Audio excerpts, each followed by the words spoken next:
Hi, everyone, and welcome back to this second part of the Cabral HouseCalls, the Sunday edition of the show. Thank you for coming back. Thank you for joining me here today. Excited to get into more of our community's questions. Yesterday, we went through 6 great questions. We try to get through 6 questions every Saturday, 6 questions from the community every Sunday. Yesterday, we spoke about achalasia, or feeling like you always have to swallow, like there's something caught in your throat. We spoke about an inability to digest a lot of oils or fats, having your gallbladder removed as well. We talked about best supplements during pregnancy, as well as how to remove yeast overgrowth while pregnant as well. Talked about varicose veins. Let me see if there's anything else we seem to have covered as well. Always lots of topics we go over. So again, if any of these questions seem pertinent to you or maybe a family member, definitely go back, check out yesterday's show. But I would also say this is that whenever a lot of these, the health shows, I obviously produce a new show every day, but what you want to think about is this. It's never about just answering any one question. It's about moving and building up your health-based knowledge base. And by doing that, you're able to start to see connections through all of these different health maladies and understand that there's a lot of similar root causes that if we get at the root cause, we're able to help a lot of these health-based issues. So that's what I hope to do on these questions. Of course, I want to help people with symptomatic relief, yes, but I really want to look at the underlying root cause and get to those imbalances so that if we rebalance those, life gets so amazing from there. You get that energy back, you get that glow back, you just feel so much better. And that's really what I hope for you and for many, many other people out there. So let's now get into our questions. First question today is coming from Kaz. Kaz says, "Hi, Dr. Paul. Thank you for sharing with us all your health knowledge. It's so appreciated. I have a question regarding vitamin D3 and the ingredient you use, specifically Cholecalciferol. I searched on your podcast for information regarding this and couldn't find it. I've heard and my own follow-up research results show that this ingredient is used in rat poison, and there seems to be some adverse side effects with similar in humans. I'm sure you have some information on this, and I'd love to hear more from it, from your perspective, maybe even a whole podcast, if there is much info and people would benefit from it. There's not too much discussion on this online that I can see, and maybe your balanced perspective on this ingredient could help people. I'd love a juicy discussion about it from you, if worthy of one, and why you think it's a good thing for us when it's an ingredient in rat poison. I do understand that most of us are deficient in vitamin D, and supplementing could benefit us. Why this ingredient is used in rat poison, and then what about the symptoms some people experience while taking it?" All right. All good questions. I'm happy to answer this. Worthy of a full podcast? I couldn't say that, but here's why. It's actually a very simple answer. So remember, I've learned this many, many years ago. I always would jump to conclusions. I would jump to conclusions. And I'm not saying, Kaz, that you're doing this at all, but I just always want you to understand sometimes there's actually a simple and fairly elegant answer. And so and the elegance does not come from me, so I'm not saying that, but it's a simple answer. So Cholecalciferol is the only ingredient that's vitamin D3. So that's actually the name for vitamin D3. Vitamin D3 is just like a fun name. Like think of it. Vitamin B3 is niacin. Okay, so you would say vitamin B3, okay? But the real name is niacin. So the real name for vitamin D3 is the cholecalciferol, okay? So that's just the name of it. Now, is it used in rat poison? Well, it is. And before that, actually, warfarin was, a blood thinner was. And here's why. Rats are not humans. And so when rats get this vitamin D3, which they're not meant to get at this level, right? They're just not, because rats don't need vitamin D3 like humans do. And so when rats are given it, again, not for rats, but when they're given it, then what happens is it builds up calcium in their bloodstream and it breaks down their kidneys. That's why. So this is not the case for humans, but I'll explain that with one little caveat in a moment, because again, I like to stay balanced on these things. Why did warfarin used to be used for rats? And it's more expensive, which is why they don't use it anymore. They just use vitamin D3, which again is not able to be consumed by rats. So They used to use warfarin, which would thin the blood so much it would cause the internal organs to actually fail. So that's how it would be used as a rat poison. So there's many cases of this. If you think of like diatomaceous earth, okay, well, diatomaceous earth has been shown to kill like all sorts of critters and gut bugs as well, and it's okay for us, but not so great for them. So just understand that some ingredients are okay depending on the species of animal, insect, rodent, etc. Okay, so that's one thing. Now, vitamin D3 shown to be perfectly healthy and needed by humans. And remember, over this past year, even if you only took one vitamin because of this pandemic, like only one, which you should obviously take more than one, but let's say you're only taking one, it would be vitamin D3. Because those people supplementing with vitamin D3, there was almost no death when you took vitamin D3. I mean, that was the amazing thing. Like the mortality was just gone. Even people in hospitals, it dropped dramatically. So I'm not saying it's a cure-all. I'm not saying it's a cure for any pandemic. I'm not saying it's a cure for any virus. I'm not saying that it's even a medical treatment protocol. But I would definitely look into all the research I presented on that at least 5 times on the different research. Okay, so now let's get back, but let's be balanced here. So there are studies, which again, this is the problem when conventional medicine starts to use vitamins and minerals that they were taught nothing about in medical school. So conventional medicine doctors will prescribe 50,000 IUs, 100,000 IUs, even 300,000 IUs for people. Okay, this is no longer a vitamin, it's a drug. And drugs cause problems in the body. But remember, it's not necessarily going to shut down the kidneys like in rats, but here's what happens. It causes calcium buildup in the arteries. And that's why I've said this over and over. You can look at studies and be like, oh, vitamin D is dangerous. Vitamin D is dangerous when used as a drug. But that goes for basically any vitamin. Like you can get neurological issues from taking too much of let's say like a B12 or B6. You take a normal dosage, it's what the human body needs, but you can't take a drug-like dosage. And a lot of times they're giving vitamin D2, by the way, in the studies. But regardless, it caused calcium buildup. Now, that's also saying you should be taking some magnesium as well, which helps with the calcium. So here's the thing. You take a normal amount of vitamin D3, approximately 35 IUs per pound of body weight.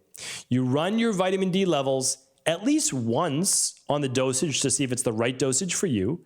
And that's the safe, healthy way to do it. Again, I can't prescribe medical advice, but that's it. So remember, there's always oftentimes a reason why because I would never recommend anything harmful to you, nor would I recommend anything harmful for myself or my 2 daughters or anyone else. And there's also a reason why it works so well. So you have to use it as a vitamin, not as a drug, and also understand that humans are not rodents in the same way. So there's just a little difference there, but it's a good question. It really is. It's a really good question. All right, Jen is up next. Hey, Dr. Cabral, you and your team have helped me so much over the past 4 years with digestive distress and acne troubles, and I'm so grateful for all that you do. I was wondering if you had any podcasts that go into cavities. I went to the dentist in December and had to get 5 cavities filled, and I feel like I already have another 4 months later. I eat well, limit my coffee to 2 cups per day maximum. I exercise, I breathe through my nose normally, but in times of stress, my day job can be very stressful, and during hard workouts, I breathe through my mouth. Could this cause cavity formations? I never used to get cavities as a child. I got my first one at 18 years old. I'd love to get your take. Okay, Jenna, happy to help, and I'm really happy that you were able to overcome your digestive and acne-based issues, so good for you. Okay, so cavities can form over time because the enamel can become worn away on the teeth as well. So there's not as much of a protective coating. That's just one reason. So you want to make sure you're not grinding your teeth. That's really important. Ideally, you're not mouth breathing, but that can cause a buildup of anaerobic-based bacteria in the mouth. That can cause acidity, which can then cause erosion, which can then cause cavities. You're probably not eating a lot of sugar. I doubt that, or soft drinks or sodas. So if you are, definitely don't want to do those. And let's see what else. You could be mineral deficient as well. That's really important. So just make sure you're getting enough calcium and magnesium and vitamin D, all of those things to build up the strong, healthy minerals in your body. And I also have whole shows on biological dentistry because sometimes, and again, I'm not saying your dentist is doing this by any means, they call it preventistry, and they're filling cavities that really don't need to be filled. Meaning like, maybe there's a minor stickiness of the tooth and they're automatically going in and drilling right away. I'm not an advocate of that by any means, because you don't get to go backwards. Think of it as like a mini surgery. You don't ever get to undo surgery. You don't ever get that tooth back. So I would rather try to do oil pulling with sesame oil or coconut oil. Just pop a tablespoon in your mouth before you get in the shower. Just swish in while you're in the shower and then spit in the toilet when you get out. Breathe through your nose, of course. And then what else can I tell you? Use remineralizing toothpaste, always a good one to be able to do. And I think those are all recommendations to start. And then just go to stephencabral.com /podcast. And then just type in biological dentistry or type in cavities or oral hygiene, and you're going to find all sorts of different shows on that as well. All right, Stephanie's up next. Hi, Dr. Cabral. I'm wondering if you have any new research or updated information about the AHCC supplement. Almost a year ago on one of your Friday Review podcasts, you had briefly mentioned it and specifically related to HPV, but said that you couldn't say much more about it. I recently had an abnormal pap test, showed positive. I've been interested in the supplement and the research on it. My next question is, do you know of a good high quality AHC that you could purchase? Thank you for everything you do and sharing your knowledge. Listen to your podcast pretty much every day. Look forward to your response. Thanks again, Stephanie. Okay, so I know the exact supplement you're talking about. I just don't use it in my practice.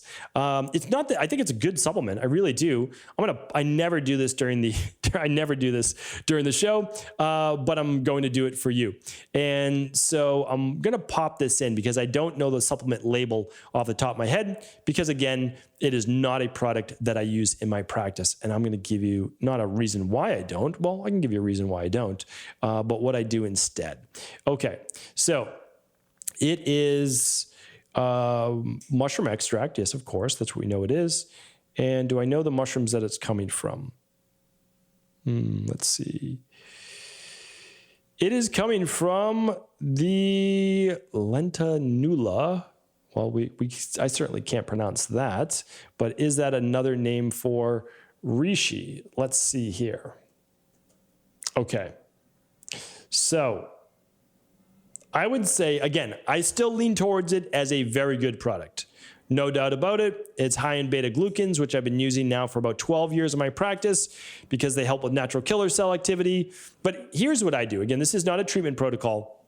You can use this product, and I don't think that there's actually a lot of downside at all. Like, that's the thing. It's an expensive product, so that's kind of like the only downside is that really good products are typically not really expensive, but they're pretty expensive. They really are. And I know that there's clinical studies showing that AHCC helps with HPV. And there's no doubt about it. I think it's shiitake mushroom. I'm pretty sure now that it's coming like pop back into my brain that this is a shiitake mushroom. Here's the thing. I've used mushroom blends and I've used reishi specifically for rebalancing the body at an underlying root causal level for HPV. I also use, though, antiviral-based protocols. So it's not the only thing I would do is mushroom-based blends. I like them, but I would definitely be using, if it were me, again, let's just say I had HPV or my wife had HPV or someone had HPV in my family, I'd be using vitamin C, I would be using zinc, I would be using colloidal silver, and if you go back to my How to Destroy Viruses and Herpes podcast, which is a very popular podcast, that will give you kind of my whole antiviral protocol. And then on top of that, I would be adding reishi mushrooms and probably this AHCC product. Okay, good question. Victor's up next. After a near-death accident in 1994, I've not aged one day. People can't believe when they see pictures of 30 years ago, and even my primary care doctor said so. Can you explain? Victor, I cannot explain that whatsoever. I can't. I would love to know more, but I can't explain that. What I would do is I would actually run some labs to actually see like, hey, like, what do your hormone levels look like? I mean, that would be really interesting to see because let's just say it was when you were 20 and now it's 30 years later, you're 50. I mean, what do your testosterone levels look like? What do your cortisol levels look like? I would love to see these. That would be pretty amazing. So, I mean, of course, you can run the Big Five over at Equal Life, or you can, run any lab that you feel is appropriate for you. You might even want to run your telomere labs as well, and see what your telomere lengths say to see how biologically young you are. But no, I have no explanation. No explanation whatsoever. I apologize. I wish I could help you more. All right, Haley's up next. Hi, Dr. Cabral. Hoping you can offer some suggestions. Stuttering in children. I have an 8-year-old son who's stuttering stuttering on and off for years. It's gotten persistently worse over the last 2 years. Seen a speech therapist who offers some techniques, not really helping. A couple of years ago, did some gut rebuilding, food sensitivity. Nothing had seemed to shift. Read increasing B1 and some other aminos may help. Regularly has the DNS. Mostly plant-based, give additional zinc, C, B12, and iron when we suspect these are on the low side. Being in Australia, can no longer do the postage or further testing. Do you have any idea of what else I could try? Yeah, this is a good question. So what I would say is the DNS should pretty much cover you. Let's see, 8 years old, probably going to be 1 scoop. I don't know the child's weight, but if they're around, I don't know how much does an 8-year-old, my daughter's not weigh 55 pounds. So they might only need a half a scoop. And that's going to pretty much cover them. Now, of course, they could use a little extra. Just be careful with iron, with kids, because you just want to make sure that their levels don't get too high, because unless of course, and it's a boy, so unless it's a daughter and she's has her menstrual cycle, that there's no real way to get rid of iron from the body in a very efficient manner, so it can build up. So, but there are others, zinc and C and B12, all of those are great. I typically don't do solo vitamins. I would do like a B complex, but you're going to get a full B complex in the DNS. So I would just make sure, the only one I didn't see there is the omega-3s. So omega-3s can be tied to any type of learning, speech, even visual-based disorder. So I can't recommend enough taking 1 capsule or like a half a teaspoon for a child of the the omega-3 support over at Equal Life. You want more of the EPA than the DHA, I can tell you that for sure. And of course, you're welcome to use brands that you feel are reputable. But if you listen to yesterday's show, just make sure it's the triglyceride form. If not, it's going to cause too much oxidation in the body. Okay, but let's go to a couple other things. Oftentimes, anxiety, trauma, stress can lead to stuttering. Now, I don't know if any of this happened to your child. I can't say that, but I'm just saying look into that at least. Anxiety, stress, trauma, bullying, etc. Okay? Now, there's one more piece. A lot of children stutter and can stutter because of an inner ear disorder that does not get diagnosed properly, meaning they can't hear properly, so they don't actually even are not able to speak, because you have difficulty speaking if you can't hear as well, okay? So let's make sure they go to I don't know the name of an auditory-based doctor. That's interesting. An optometrist is obviously for the eyes. Isn't an audiologist? I actually have never thought about that. So go to a professional doctor that checks the ears, not just maybe your primary care, and check that out just to see if there might be something going on there. Okay, good question, Haley. I do hope that you find your answer, and I know that you will. Just keep on searching for sure, and you'll be able to get there. Okay, let's see. Let me see. 1, 2, 3, 4, 5. All right, we've got one more for the day. Hi, Dr. Cabral. I'm so grateful for your work, and it's helped me so much. My question is about my 7-year-old son. From ages 3 to 4.5, we lived in a home with some mold. I've tested positive and have been working the CBO protocol and mold protocol myself. My son sneezes constantly, especially in the AM, also struggles with paying attention in school, listening, complying. I'm sure we have gotten out of the mold. I'm sure we've gotten the mold out of the house, and I've currently tested our house. He's allergic to mold and dust at the doctor, but I've done a urine test. I've not done a urine test for him.